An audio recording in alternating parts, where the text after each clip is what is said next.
Hai, perkenalkan saya Oktavian Segete, mahasiswi dari Universitas Nias Raya, program studi Pendidikan Bahasa dan Sastra Indonesia. Pada video kali ini, saya akan menjelaskan tentang pendekatan deduktif dan pendekatan induktif dalam pembelajaran bahasa. Jadi, yang pertama-tama kita jelaskan atau kita bahas adalah pendekatan deduktif. Menurut Tuan Buri tahun 1999 dan tahun 2002, pendekatan ini berpusat pada guru, di mana pembelajaran akan dimulai dengan penyajian aturan atau rumus bahasa secara eksplisit, kemudian diikuti dengan contoh-contoh penggunaannya dan latihan. Singkatnya, pendekatan ini dimulai dari konsep umumnya dulu, baru diikuti dengan contoh-contohnya nanti. Biasanya contohnya dalam kelas itu guru menjelaskan tentang rumus kalimat efektif lah.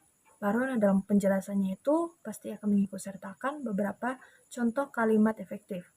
Nah, setelah menjelaskan, guru akan meminta kepada siswa untuk membuat kalimat atau melatih mereka dalam membuat kalimat efektif itu. Nah, pendekatan ini sering digunakan dalam tata bahasa, seperti ejaan, tanda baca, dan terutama dalam struktur kalimat.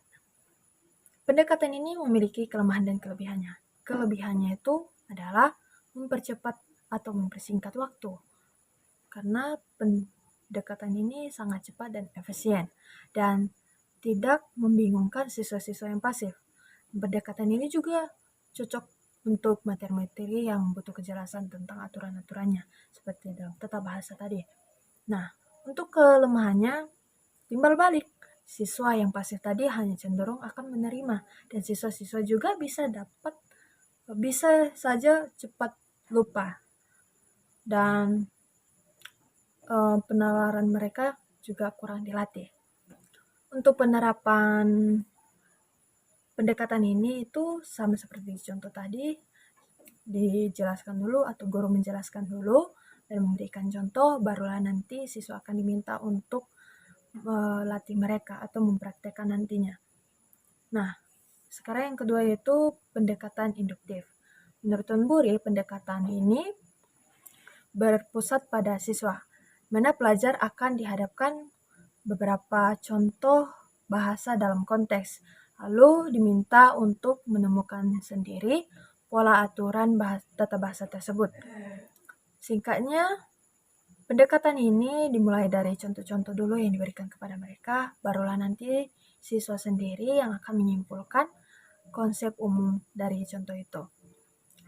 Seperti contoh dalam kelas, guru akan memberikan beberapa contoh kalimat efektif kepada siswa, dan siswa akan menganalisis mengapa kalimat itu dikatakan sebagai kalimat efektif.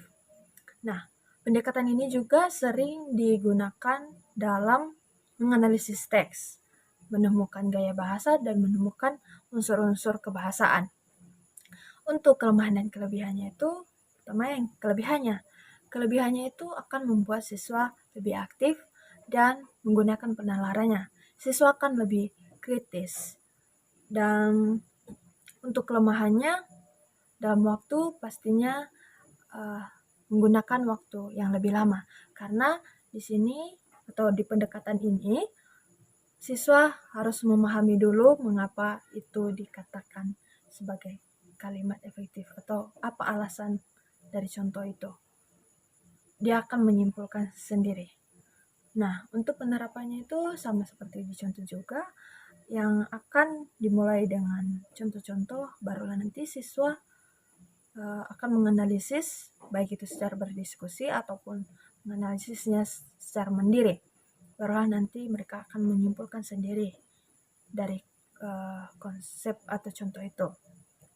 Nah, kesimpulannya begini, pendekatan deduktif itu dimulai dari konsep umum dulu, barulah ke contoh, sedangkan pendekatan induktif dimulai dari pemberian contoh-contoh dulu, barulah nanti siswa sendiri yang akan menyimpulkan konsepnya nanti. Baik, sekian dari saya untuk penjelasan pendekatan deduktif dan pendekatan induktif. Sekiranya dari awal saya salah kata, saya mohon maaf kepada teman-teman. Terima kasih. kasih telah menonton videonya sampai akhir. Bye-bye.